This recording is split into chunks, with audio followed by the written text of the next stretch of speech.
Alright, let's jump straight into this explainer and deconstruct a character who absolutely left an unforgettable mark on modern animation. The tragic hero of Cyberpunk Edgerunners, David Martinez.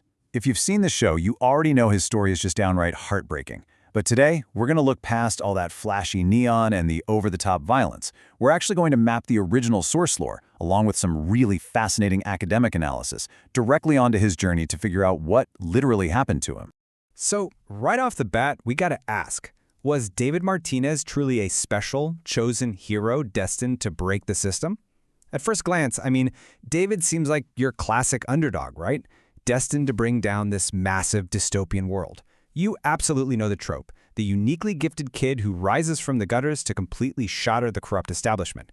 But today, we're asking a pretty harsh question. Was he actually special? Because, as we'll see, in the world of cyberpunk, thinking you're special is an incredibly dangerous illusion.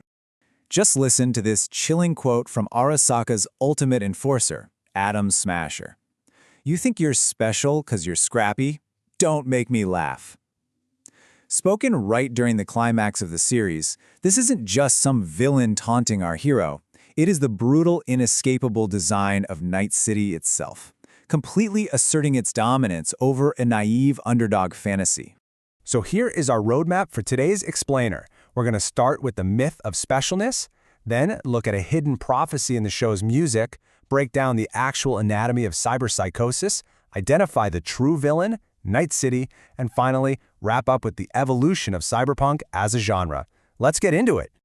Kicking things off with Section 1, the myth of specialness. We're going to explore why this idea of David being inherently one in a million was actually a false perception from the very start. Narratively speaking, we are presented with what look like major advantages for David. He's got a loving mother, a loyal, makeshift family of Edgerunners, mentorship from a seasoned vet like Maine, and this unusually high innate psychological fortitude. We're basically told these exact things are what equip him for greatness, the stuff that lets him handle military-grade cyberware like it's absolutely nothing. But let's actually look a little closer at what these things really are.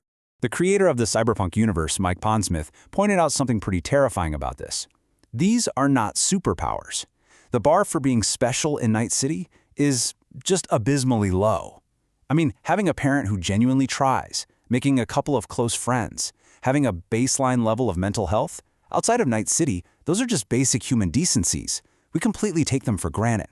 But in this dehumanizing hellscape, simply clinging to the ability to form human bonds without immediately descending into psychotic violence is exactly what made his resilience seem rare. He wasn't superhuman at all. He was just remarkably normal in a deeply, deeply sick world. Kind of puts things into a whole new, relatable perspective, doesn't it? Moving on to Section 2, a prophecy in a song. Let's look at this absolutely brilliant Easter egg hidden right in the show's intro music. So, the opening theme is This Fire by the band Franz Ferdinand. Normally, it's this indie rock anthem about a fire completely out of control, a literal revolutionary song about burning a city to the ground. But notice the difference here. The show's creators intentionally omitted the most crucial lyric, the line, "I'll burn this city," from the actual TV cut. And why would they do that? Well, because the corporations in Cyberpunk are fundamentally unassailable.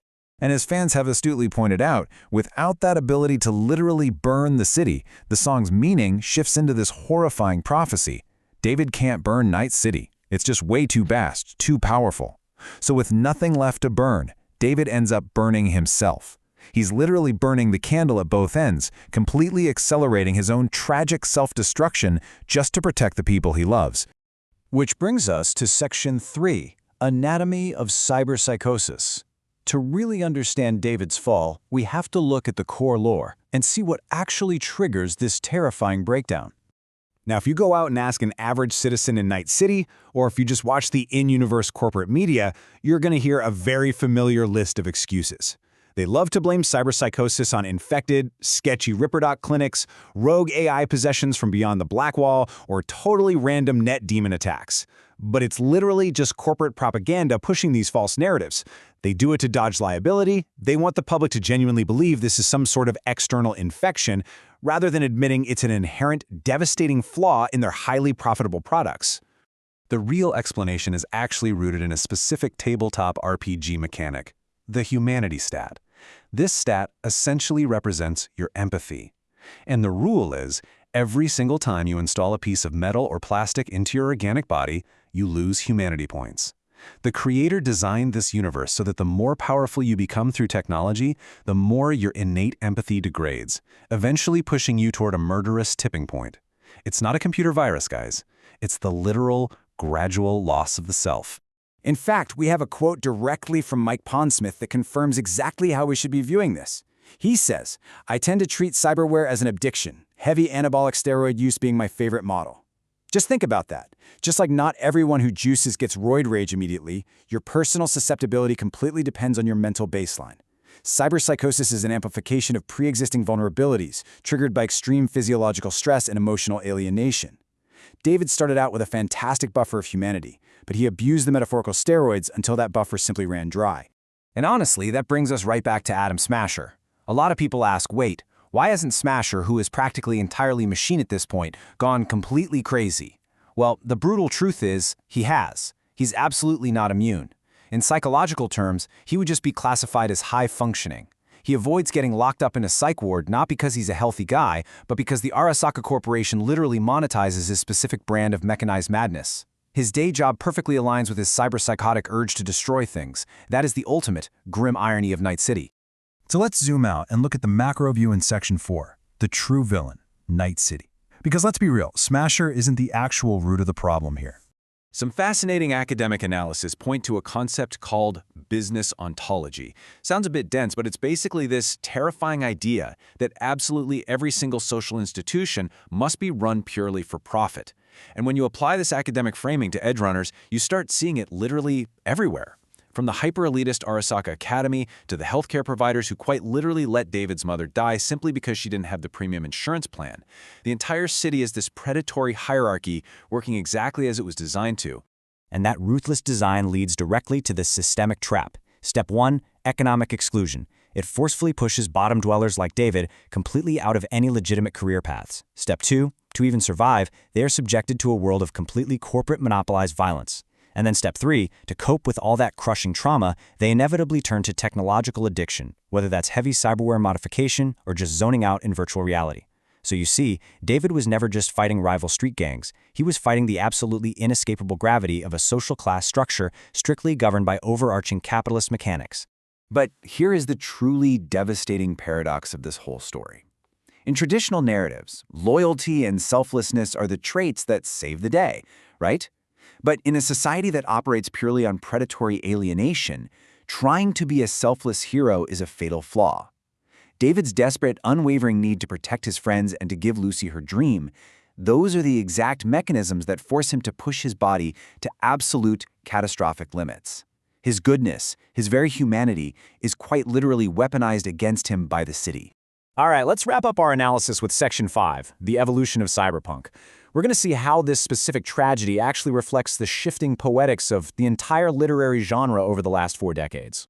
If we take a step back and map the academic literature over time, this really fascinating pattern emerges. Back in the 1980s, foundational works like Gibson's Neuromancer heavily focused on disciplinary control and hacking literal physical digital spaces. Fast forward to the 2000s, and stuff like Altered Carbon started exploring mature control, where even human death is heavily commodified. And now here in the 2020s, Edgerunners perfectly reflects this state of accelerated late capitalism. Power no longer just operates through direct physical force. It operates through voluntary digital addiction and massive, inescapable systemic frameworks. This modern era perfectly illustrates a psychological concept known as depressive hedonia. Basically, it's a state where people literally cannot imagine a better future, so they completely lose the ability to pursue anything other than immediate, short-term pleasure or escape. And honestly, this beautifully and tragically explains the massive brain dance epidemic we see in Night City. Everyday citizens are substituting genuine hope with short-cycle technological dopamine hits. They're willingly living in virtual realities just so they can ignore the bleak, garbage-choked streets right outside their doors. Which brings us to the ultimate narrative achievement of the show. The anime firmly, purposefully rejects that classic 1980s trope of the scrappy hacker punk successfully burning down the evil megacorporation. Edgerunners completely strips away the illusion of a grand romantic revolution. It shows us the harsh reality. The system is just far too vast, way too entrenched, and far too impersonal for a single kid to dismantle. David didn't change Night City. The city didn't even blink. He was just a fleeting spark in a massive impartial abyss. And that brings us to our final, provocative thought for today's explainer.